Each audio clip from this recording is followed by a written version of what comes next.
Our next reel-to-reel chronicles Police Lieutenant Laurel Hester's tireless end-of-life journey to pass along benefits to her life partner, Stacie.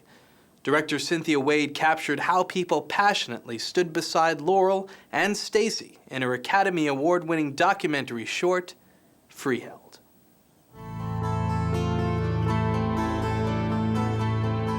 I got my pension. Most of the officers in the prosecutor's office got their pensions. My wife will get my pension.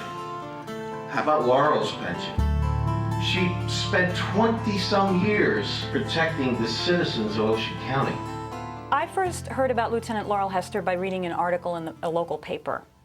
And there was an article that said that she was going to be protesting her elected official's decision not to allow her to pass her pension to her domestic partner. I decided to go down to this town meeting just to sort of see what it was about. Why can't you pay the domestic partnership pension benefits? I'm at a loss. Well, you're asking the wrong question. It's not a matter of can you pay it, right? We have money in the bank. We can pay lots of things. It's a question of are you going to pay it? I started shooting, and this extraordinary community meeting unfolded. It's in your power. You have power. Within 10 minutes, I realized this is it. This is my next film. I have to pursue this. I'm going to have to drop a lot of other things in my life to make this film, but this is the right story to follow. I introduced myself to Laurel and Stacie at the end of that meeting, and within 3 days, we were in the hospital. In the beginning, I was going down there, spending a day, coming back. It became very clear, though, that to be able to tell the story, I needed to tell the story from the inside. It needed to be a love story first and a political story second. So very quickly I started spending nights in Laurel and Stacie's guest bedroom. I guess it depends how it looks. You always walk an ethical line as a documentary filmmaker walking into somebody's life, particularly if it's a very difficult time in their life. If you're going to tell the story of a relationship, you need to be able to see those late night moments when one person is taking care of another person. Last year, I was diagnosed with cancer, lung cancer, stage 3. I gave Laurel and Stacie a camera to give them the opportunity to film their own lives and to be part of the storytelling and for it to be a collaboration between the three of us.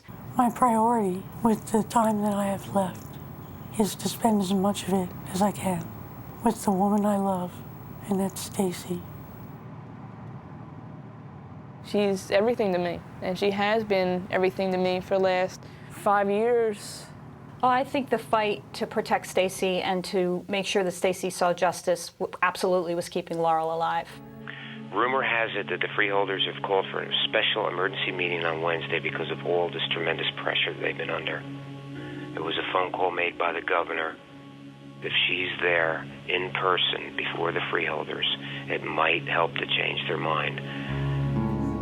I would like to make a motion to pass a resolution to expand pension benefits to county employees under the provisions of the law. We talked about how her story could potentially make a difference to other same-sex couples.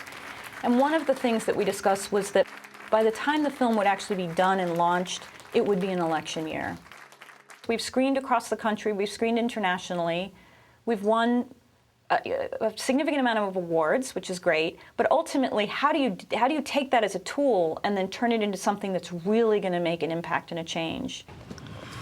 We're just average people that have a home and a couple dogs and pay our taxes.